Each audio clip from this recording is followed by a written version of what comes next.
Chers compatriotes, à supposer que les 5 pouvoirs politiques soient animés des meilleures intentions possibles, leurs décisions restent largement contraintes par des forces systémiques installées, puissantes, que j'appelle les pressions politiques, au nombre de 6, et dont j'entame l'étude aujourd'hui.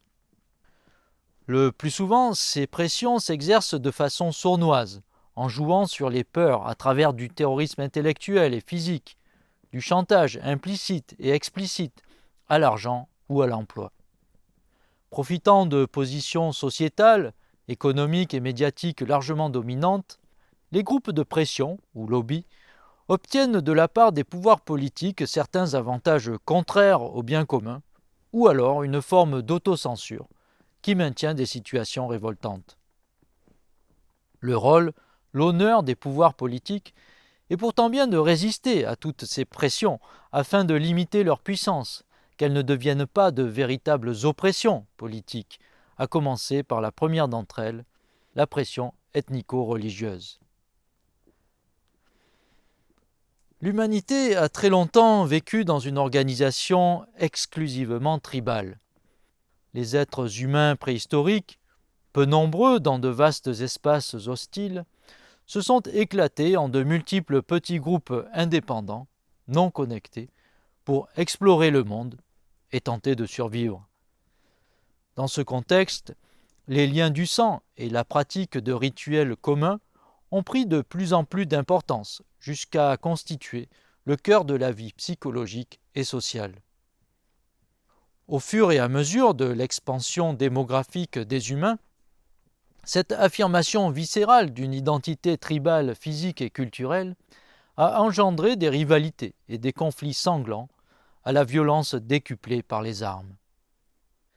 Avec la sédentarisation, les tribus se sont muées en peuples réunis autour d'une appartenance ethnique et religieuse, et les conflits sont devenus des guerres.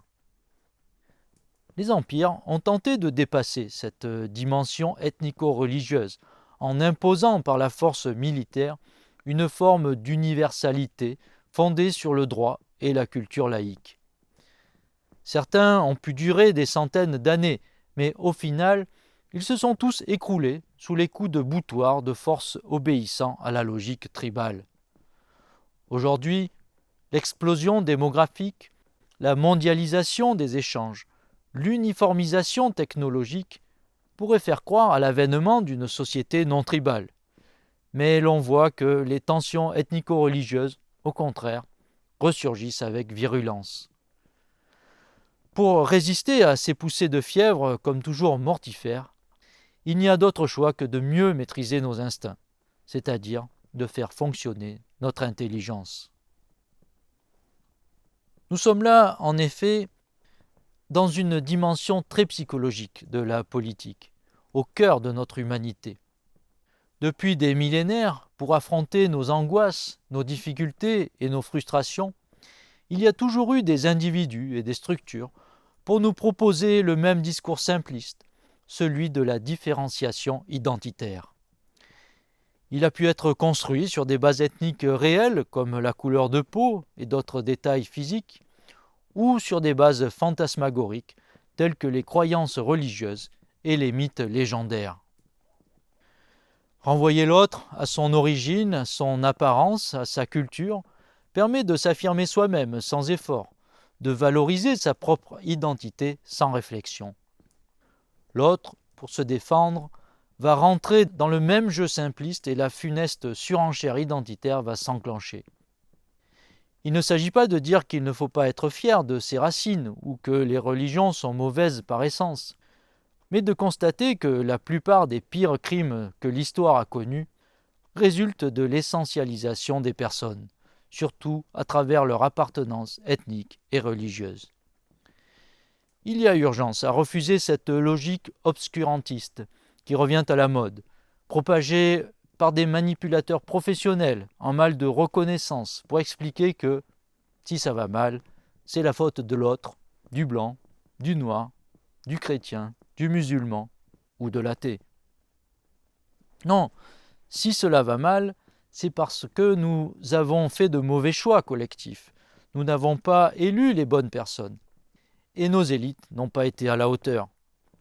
Ainsi, l'immigration massive en France résulte aussi bien de la colonisation et de la corruption des États postcoloniaux que du cynisme de la droite pour offrir une main-d'œuvre toujours moins chère et de la naïveté de la gauche pour soigner sa bonne conscience. Alors, maintenant qu'on a des difficultés d'intégration, que l'assimilation est plus difficile, la France pointe l'islam et l'islam pointe la France. Triste et si vieille rengaine. Est-ce qu'on ne pourrait pas tourner la page de l'abrutissement ethnico-religieux, passer au niveau supérieur, celui d'êtres humains réellement spirituels, c'est-à-dire libres, égaux et fraternels? Bien sûr qu'il ne faut pas être naïf et qu'il faut continuer de lutter avec fermeté contre les discours et les actions de haine, mais il faut aussi travailler sur le long terme pour élever les esprits.